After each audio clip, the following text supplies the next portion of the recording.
बोले कि आप वाल्मीकि लोग, आपके दूल्हा ऐसे चढ़ के यहाँ से घोड़ी पर नहीं जा सकता। अच्छा अच्छा। हमारे पास ही मैसेज दे दिया कि बारात अगर यहाँ से चढ़ी तो तुम लोगों की खैर नहीं। हमारी बारात चढ़ के आ रही तो ब्राउन ने चढ़ने से रोक दी। तो कह रहे थे इधर कभी नहीं चढ़ी है और हमारी बेइज्जती होगी इसमें, यहाँ से चढ़ के जाएगी। तो देश की आजादी को लगभग 80 साल पूरे होने को हैं। संविधान ने हर नागरिक को बराबरी का अधिकार दिया है, लेकिन क्या समाज की सोच भी उतनी ही आगे बढ़ पाई है? क्योंकि आज भी किसी की पहचान उसके नाम या उसके काम से नहीं बल्कि उसकी जाति से तय हो रही है। आगरा के एक गांव से आई तस्वीरें यही सवाल खड़ी कर रही हैं।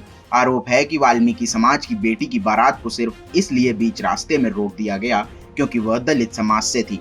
शादी की खुशियां देखते ही देखते तनाव में बदल गईं और बारात को आगे बढ़ाने के लिए कई थानों की पुलिस बुलानी पड़ी। आखिर क्या है यह पूरा मामला, देखिए हमारे इस खास रिपोर्ट में। मामला आगरा की फतेहाबाद तहसील के गांव रामपुर का है, जहां वाल्मीकि समाज के गुरुचरण की बेटी जशोदा की शादी थी। बैंड बाजे के साथ बारात गांव पहुंची और तय रास्ते से धर्मशाला की ओर बढ़ने लगी, लेकिन आरोप है कि गांव के कुछ लोगों ने बारात को आगे बढ़ने से रोक दिया। मामले में बेटी के पिता का क्या कुछ कहना है, चलिए आपको सुनाते हैं। हमारी बारात चढ़ के आ रही तो ब्राउन ने चढ़ने से रोक दी। आपकी बेटी की बारात आ रही थी? अच्छा, क्या नाम है बेटी का? यशोदा। अच्छा, कहाँ से आ रही थी बारात? श्वेता।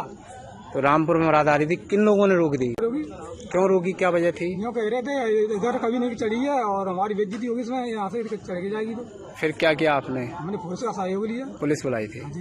तो अब बारात चढ़ चुकी है? हाँ जी, चढ़ी हुई। क्या कहना चाहेंगे पुलिस के लिए? पुलिस के लिए ये उन पर कार्रवाई की जाए जिन्होंने बारात रोकी थी। जिन लोगों ने बारात रोकी उन पर कार्रवाई की जाए।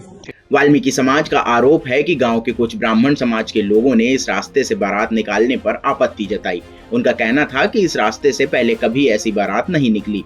इसके बाद दोनों पक्षों के बीच कहासुनी शुरू हुई और माहौल तनावपूर्ण हो गया। और मेरे यहाँ चाचा की बेटी की शादी थी, जी। जिसका नाम यशोदा है। हाँ और जैसे ही बारात गांव के नुक्कड़ पर आई हाँ तो यहाँ गांव ने हाँ। उस बारात को वहाँ रोक दिया। अच्छा और अच्छा। हमारे पास ही मैसेज दे दिया कि बारात अगर यहाँ से चढ़ी हाँ। तो तुम लोगों की खैर नहीं। अच्छा अच्छा। हम लोगों ने बड़ी शालीनता के साथ उनसे बातचीत की कि इससे पहले तो ऐसा कभी नहीं हुआ, अब क्यों हो रहा है? जी जी। तो बोले कि नहीं, हमारी कुछ मर्यादा है, तो आपकी भी कुछ मर्यादा है, वो मर्यादा को भंग मत करो। जी। तो हमने कि उसको खुलकर आप बात बताएं, कौन सी ऐसी मर्यादा है? बोले कि आप वाल्मीकि लोग, आपके दूल्हा ऐसे चढ़ के यहाँ से घोड़ी पर नहीं जा सकता। मैंने वरा करवारी बहुत अच्छे तरीके से तत्काल कार्रवाई की और उन्होंने अपने संज्ञान में पूरी बारात को चढ़ाया। और अब भी यहाँ पर जो क्षेत्रीय दरोगा जी है वो यहाँ पर फोर्स के साथ। अच्छा, कितने घंटे तक बारात यहाँ रुकी? करीब 3 घंटा। 3 घंटे बारात रुकी। पुलिस के लिए क्या कहना चाहेंगे? इसके लिए बहुत बहुत धन्यवाद, उनका बहुत विशेष धन्यवाद। और हम चाहते हैं कि आगे कभी किसी ऐसी कैटेगरी में या कोई भी कोई भी जनरल कोई भी जो सब हमारे लिए तो एक परिवार जैसा है, किसी के लिए अगर ऐसी घटना होती है तो उसके लिए इनको सबक दिया है और इन पर एक उचित और कड़ी कार्रवाई की है। शादी का जश्न कुछ ही देर में टकराव में बदल गया। बारात वहीं रुक गई। सूचना मिलते ही पुलिस मौके पर पहुंची। हालात को देखते हुए कई थानों का पुलिस बल बुलाया गया। पुलिस अधिकारियों ने दोनों पक्षों से बातचीत की और कई घंटों तक समझाइश का दौर चला। आखिरकार सहमति बनने के बाद पुलिस सुरक्षा में बारात को उसी रास्ते से धर्मशाला तक पहुंचाया गया। शादी की रस्में पूरी कराई गईं और गांव में किसी तरह का विवाद न हो, इसके लिए पुलिस बल तैनात किया गया। फिलहाल पुलिस का कहना है कि स्थिति सामान्य है और पूरी तरह नियंत्रण में है।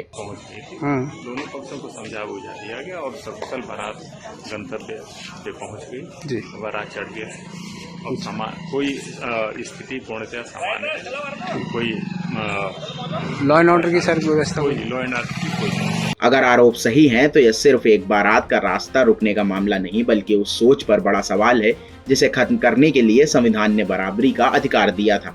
सवाल यही है कि क्या आज भी समाज का एक हिस्सा जाति की दीवारों में कैद है या फिर यह विवाद परंपरा और रास्ते का था, जिसकी सच्चाई जांच के बाद ही पूरी तरह सामने आएगी। फिलहाल पुलिस पूरी मामले पर नजर बनाए हुए। आगरा से नितिन उपाध्याय की रिपोर्ट, यूपी तक।